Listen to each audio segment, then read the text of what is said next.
Welcome back to the Real News Network. I'm Jessica Devereaux in Baltimore. We're continuing our conversation with Bob Kincaid to talk about the future of coal in West Virginia. Bob is the board president of the Coal River Mountain Watch. Thanks again for being with us, Bob. Oh, it's an absolute pleasure, Jessica. So, Bob, a lot of people are under the impression that coal mining has been on the decline, and there's really a shift towards natural gas in the United States and globally, really. Scotland recently closed its last coal-fired power plant, which was really big news for those who've been supporting climate change activism. So, is coal production on the decline in West Virginia, however? It is on the decline in some ways and not so much in others. We've had a lot of layoffs of underground miners who have had their lives turned upside down. Coal companies have gone into bankruptcy, which means that they'll simply use the legal mechanisms of the bankruptcy code to get rid of things that they call liabilities, like pensions, healthcare obligations, and they'll come back leaner and meaner. Meanwhile, the West Virginia Department of Environmental Protection receives new permit applications for mountaintop removal jobs on an almost weekly, if not daily basis.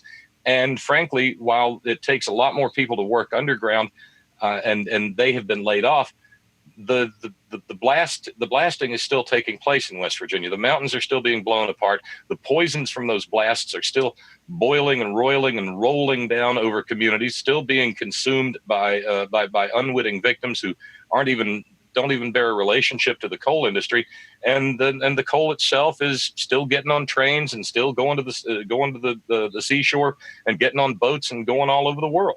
Can you just give us a quick example of one of those companies that has claimed bankruptcy? Well, sure.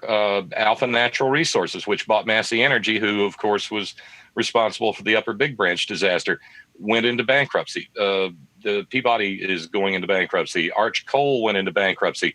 And all of these things merely allow them to retool themselves to come back with fewer liabilities. You get, like I said, you get rid of pensions, but at the same time, you go to the bankruptcy court and you say, Judge, can we please pay monumental, obscene, horrendous bonuses to our executives for purposes of retention?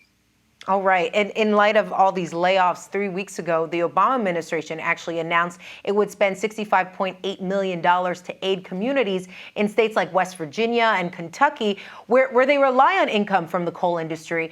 So essentially, the idea is that they can transition to other employment with these funds. What do you think of the Obama administration's transition plan, and are there other alternatives? Well, you can retrain a worker to do something all day long, but the jobs have to be there to be done. What we need in Appalachia is something on the order of a Marshall Plan. You know, there are more than 500 mountains here that have been blown to smithereens. There's over 1,000 miles of streams that have been buried. Those streams are running with poison. There's poison in the air. Less than 5% of all the mountains that have been blown up in the course of in the practice of mountaintop removal have ever been reclaimed within the meaning of the law. Okay, if we had a Marshall Plan for West Virginia and Appalachia, we could put every out-of-work miner back to work on a government salary, as far as I'm concerned, cleaning up the mess that the coal industry has made, because they never, ever, ever actually do their jobs in terms of what they're supposed to do after they get done with one of these god-awful surface mining operations. And can you be a little bit more specific, Bob? When you say a Marshall Plan, what are we talking about? What would the government have to do? I think it would be billions of dollars. Absolutely billions of dollars. It would be real monetary support to people who formerly worked in the industry, at the same time that we try to retool a new industry for the 21st century. Again, we didn't get in this mess overnight. This is the product of 125 years of corporate and governmental abuse of the people of this region, and we've got to have something else to do. I mean, we can't just sit around and pine for the bygone days of the coal industry that never really brought any prosperity in the first place. So, are you advocating for more green jobs then? I would love some green jobs. I think I'd love to see solar farms. I'd love to see wind farms on some of our mountain ridges as a replacement. Look, you know, the transition toward Natural gas, people always say it's cleaner. Well, cleaner does not mean clean, Jessica. That stuff's filthy, and it contributes to climate change, and it's a part of the problem. We are eventually going to have to learn to transition away from all these hydrocarbons, all these fossil fuels, if we want to continue to have a planet that's habitable for human beings.